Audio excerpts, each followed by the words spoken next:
I've done it. I found the greatest archaeological find in history.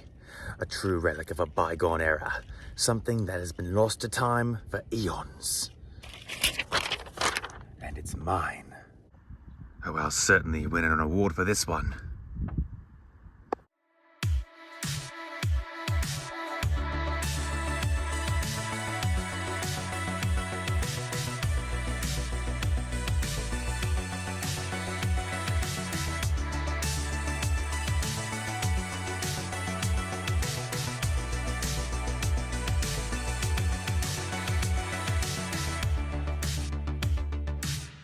Hey guys, it's Cole from TCG Cardcast, and today I'm going to bring you my 40 card Jim Crocodile deck profile. So let's get into it. So Jim Crocodile Cook is a really fun character in Yu-Gi-Oh! GX. They kind of play him off like he's the guy who's going to win the day. He's got this super special secret power. He's happy-go-lucky. He's just a fun character to be around, and he's got a really cool deck being the Fossil deck, which revolves around using cards in your opponent's graveyard to fusion summon powerful ancient monsters. But this deck is super fun, and like I said, it is pretty much a hard counter to every deck, every good GX deck. It's a hard counter to Jaden, it's a hard counter to Chaz, it's a hard counter to Zane, it's a hard counter to pretty much everybody. Starting off with the main deck boss monster, we have one copy of Gaia Plate the Earth Giant. Gaia Plate's an Earth level 8 rock effect with 28 1000. You can special summon this card by removing from play any 2 rock type monsters in your graveyard. During your standby phase, remove from play 1 rock type monster in your graveyard or send this card to the graveyard. You can have the attack and defense of any monster that battles this card. Pretty great. Then we've got 3 copies of Iluru's Guardian, one of the only Fossil deck cards that has not yet been printed. It's a level 4 Earth Rock with 2300. If this card is targeted by an opponent's card effect, you can send one face-up trap you control to the graveyard to negate the activation until the end phase. So, pretty good, honestly. It's a pretty okay monster to just summon and sit on for a little bit. Then we've got 1 copy of Weathering Soldier, which is a rock level 4 Earth effect with 2012. Decrease the attack of this card by 600 attack points during each of your end phases. Pretty simple. Then the last 3 we have in this deck is 3 copies of Shell Knight, who is a level 4 Earth Rock with 2000. When this card is summoned, you inflict 500 damage to your opponent. There's this weird undertone of burn damage in this deck, but the deck doesn't really revolve around doing burn damage. There's just a lot of burn damage cards. A card that's really good in the TCG, but isn't very good in the anime, is copies of Fossil Dyna Pachycephalo, which is a rock level 4 Earth with 13. If this card destroys an opponent's monster of a battle, it is changed to defense position at the end of the damage step. Then it gains defense equal to the defense of the destroyed monster up to the end phase of your opponent's turn. Then we've got 2 copies of Flint Cragger, a level 3 Earth Rock with 816. You can send this face-up card to the graveyard to inflict 500 burn damage to your opponent. One card he didn't play but fits the theme very well and fits the time frame because this card was released around the same time that the evil heroes were added is Fossil Tusker. Earth level 4 rock effect with 18-0. When this card destroys an opponent's monster by battle and sends it to the graveyard, inflict 400 damage to your opponent. I added this card in because it kind of just feels like a Fossil card. It not only does it have a Fossil in its name, it has the exact same stats as all the other cards, and it has a burn effect. It just feels like a member of this deck. And then the last monster in the deck is 1 copy of Sample Fossil. It's an Earth level 2 rock effect with *0. When this card is normal summoned, select 1 level 4 or lower normal monster in your opponent's graveyard and special summon it to your side of the field. It cannot attack or be tributed. This card's attack is equal to that monster's original attack. So kind of a little like a flood sort of thing, like you summon it and then you like flood the field with it. On to Jim's spells, we have 3 copies of the iconic Fossil Fusion. Remove from play fusion material monsters that are listed on a Fossil Fusion monster card from your graveyard and your opponent's graveyard, and special summon that fusion monster from your fusion deck. This is treated as a special summon. One card in this deck that's a little more complicated than it is in the real game is 3 copies of Time Stream. Pay half your life points, target 1 Cenozoic or Mesozoic fusion monster you control, return that monster to the fusion deck, and special summon 1 fusion monster with the same type as that target, ignoring its summoning conditions. You select and special summon a Mesozoic if you targeted a Cenozoic, or a Paleozoic if you targeted a Mesozoic. The special summon is treated as a fusion summon. Then we've got one copy of Specimen Inspection. Specimen Inspection is actually a really good card in this deck. Send one monster from your hand to the graveyard and declare one type and level. Your opponent must send one monster with the declared type and level from their hand or deck to the graveyard. So if you know what character deck you're dueling, you can be like, okay, I'll discard a rock monster, and then I'll have Jaden send a level 4 hero, or a level 8 hero, or a level 7 hero. And because of that, you'll be allowed to use Fossil Fusion to summon out one of your big Fossil Fusion monsters. Then we've got one copy of Fossil Hammer. Destroy the monster with the highest level your opponent controls. Your opponent selects one monster from your graveyard with a lower level than the destroyed monster and special summons it in attack position. One copy of Miracle Rupture. Activate only by sending a rock-type monster from your deck to the graveyard. Shuffle your deck and draw one card.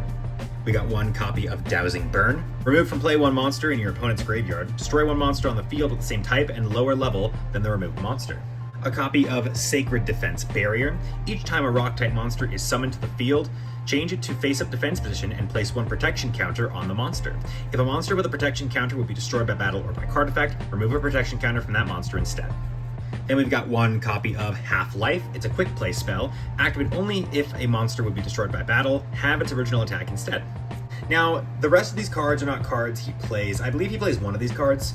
But most of these are just deck filler cards, but I've got one copy of Demise of the Land, one Living Fossil, one Foolish Burial, one Pot of Avarice, one Graceful Charity, and one Pot of Greed. On to his traps, we have one copy of Iluru the Guardian Spirit, which is a continuous trap. Activate only if an Iluru's Guardian is in your graveyard. After activation, special summon this card in defense position. It is treated as a normal monster. Rock type, Earth, level 4, attack 0, defense 2500. All attack position monsters must attack this card during this turn's battle phase if able. During the end phase, destroy this card. So it kind of just functions like a big beat stick for them to swing into. Then we got one copy of Sakuretsu Armor, one copy of Call of the Haunted, one Release from Stone, one Magnet Force, and one Negate Attack. Now, there are three kinds of extra deck monsters in the Fossil Fusion deck. There are monsters that use dinosaurs as material, there are monsters that use machines as materials, and there are monsters that use warriors as material. So we're going to go over them in terms of the era, and then we'll go up in terms of level. Starting off with Fossil Warrior Skull Bone, who is an Earth level 4 rock fusion with 2,800. It requires one rock monster in your graveyard and one level 4 or lower warrior monster in your opponent's graveyard. It's always treated as a Cenozoic card. This card cannot be special summoned except with Fossil Fusion. Then we have one copy of Fossil Machine Skull Buggy.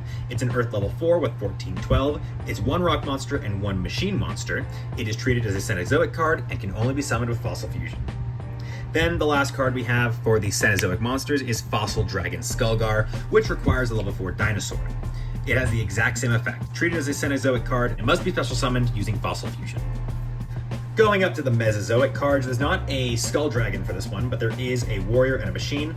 Going with Fossil Warrior Skull Knight. It's an Earth level 6 rock fusion with 2411. This card is always treated as a Mesozoic card. You must summon it using a level 5 or 6 warrior type monster. If this card attacks and your opponent controls a monster at the end of the damage step, this card can attack once again. Then the last Mesozoic card is Fossil Machine Skullwagon, which is also an Earth level 6 rock fusion with 1715. This one doesn't have an effect, it is just always treated as a Mesozoic card, and you have to summon it using a level 5 or 6 machine monster. And finally, the big, super strong boss monsters of this deck. We have one copy of Fossil Warrior Skull King. It's an Earth level 8 rock fusion effect that requires one level 7 or higher warrior monster as material. It's got 2813. It's always treated as a Paleozoic card. If this card attacks and your opponent controls a monster at the end of the damage step, it can attack once again in a row. During battle, between this attacking card and a defense position monster, if the defense is lower, it inflicts piercing battle damage. Then we have one copy of Fossil Machine Skull Convoy. It's an Earth level 8 rock fusion with 2118. It must use a level 7 or higher machine type monster. It's treated as a Paleozoic. While your opponent controls a monster, this card can attack up to 3 times during the battle phase. When this card destroys an opponent's monster by battle and sends it to the graveyard, inflict 1,000 damage to your opponent. Pretty good. And then the last card, which I would deem as Jim's boss monster, is one copy of Fossil Dragon Skullgeos. It's another Earth level 8 fusion rock with 3,500 attack points. It requires a level 8 or higher dinosaur monster in your opponent's graveyard. It is traded as a Paleozoic card. If this card attacks, you can switch the attack and defense of the attack target, during the damage step only. If this card attacks a defense position monster when the defense is lower, it can inflict piercing battle damage. So yeah, these cards are all super powerful, and it kind of makes sense why you can't just summon them using your own cards. You gotta use your opponent's stuff. The main strategy behind Jim Crocodile Cook's deck is obviously to use the awesome, powerful Fossil Fusion. The only way to really use Fossil Fusion to its fullest is to combo with cards like Time Stream, and to use cards like Specimen Inspection to force cards into your opponent's graveyard so that you can summon out a powerful monster. While also using powerful monsters like your Aluru's Guardian, your Weathering Soldier, your Sample Fossil, and Gaia Plate the Earth Giant if necessary to stall for time so you can build up a graveyard and use Fossil Fusion to summon out a big, scary boss monster. As stated previously, Jim Crocodile's deck is actually pretty buildable. There are a couple of anime exclusive cards like Sample Fossil and the Aluru's Guardian cards, but other than that, this deck is mostly cards that exist in the TCG now, and those cards are way better in the TCG than they are in the anime. So if you want to build Jim Crocodile Cook's deck, I highly recommend giving it a shot because it's a really, really fun anime deck to build. But that was my 40 card Jim Crocodile Cook anime deck. If you guys enjoyed it, hit the button in the center of the screen to subscribe on the spot. Go down into the comment section and tell me what you guys want to see next. And go down into the description, check out the link to our Discord and the link to the other character deck profiles. This has been Cole from TCG Cardcast. Peace out, guys.